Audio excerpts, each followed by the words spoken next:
एक मिनिट. नाव सांगा. सुरज परमार टाफेकर. बरं, कुठून आलेत तुम्ही? कर्जत. कुठून?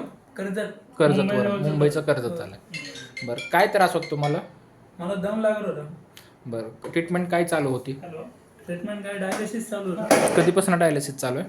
डायलिसिसला आता झालं जवळजवळ 6 महिने झाले. 6 महिन्यापासून डायलिसिस चालू आहे. हो. सगळ्या अंगाला सूज होती, दम लागत होता, बरोबर? आणि आठवड्यातून डायलिसिस किती वेळा करत होता? 2 वेळा. 2 वेळा करत होता.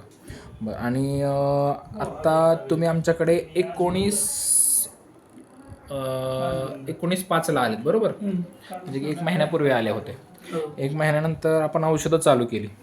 आता 1 महिन्याची औषधं घेतल्यानंतर तुम्हाला काय काय बदल वाटला? दम लागायचा का बंद झालाय. ओके. आणि दम लागायचा किती बंद झाला? पूर्ण गेला दम. पूर्ण गेला. सूज किती कमी झाली? नाही, सूज अजिबात नाही आता. सूज आता पायाला कुठेही सूज नाही. बरं, भूक लागते? भूक लागते. पूर्वी लागायची भूक? पूर्वी नव्हती लागत, आता लागते. आत्ता भूक लागते चांगली. बरं, लघवीला पूर्वी होत होतं? नव्हती होत. आत्ता किती होती? आता होते 2 ते 3 वेळा तरी जायला लागतात. 2 ते 3 वेळा. पूर्वी लघवीला काहीच होत नव्हतं. बरं, पूर्वी क्रिएटिन किती होतं? 12.5. 12.5 होतं. आणि आठवड्याला डायलिसिस 1 महिन्यापूर्वी? 1 महिन्यापूर्वी 12.5 होतं. 12.5 आता होतं. काय 5 12.5 असून डायलिसिस किती वेळा चालू होतं? 2 वेळा. 2 वेळा. आता 1 महिना झालाय, बरोबर? 1 महिन्यामध्ये आत्ता क्रिएट कितीवर आले?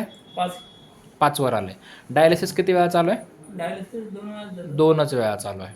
म्हणजे डायलिसिस चालू असताना 1 महिन्यापूर्वी 12.5 होतं. डायलिसिस तेवढंच चालू.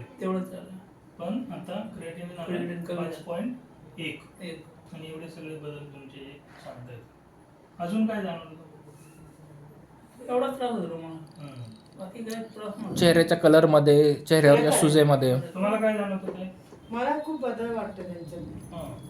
काय काय बदल म्हणजे आता भूक भूक लागते, कुठं फिरायला बघायला लागतात. आता दम लागत होतं तर कुठं फिरायला जायला बघत नव्हतं.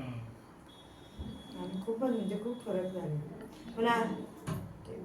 सांगा काय असेल तुम्ही खुशी जी दिसते ती काय काय जाणवते? म्हणजे मला आता असं आलं डायलिसिस बंद व्हावं तेवढंच. आता तर तसं तुमचं एक डायलिसिस आपण कमी करू शकतो. अजून तपासू आपण. जस्ट आलाय तुम्ही तपासून बघू. थँक्यू.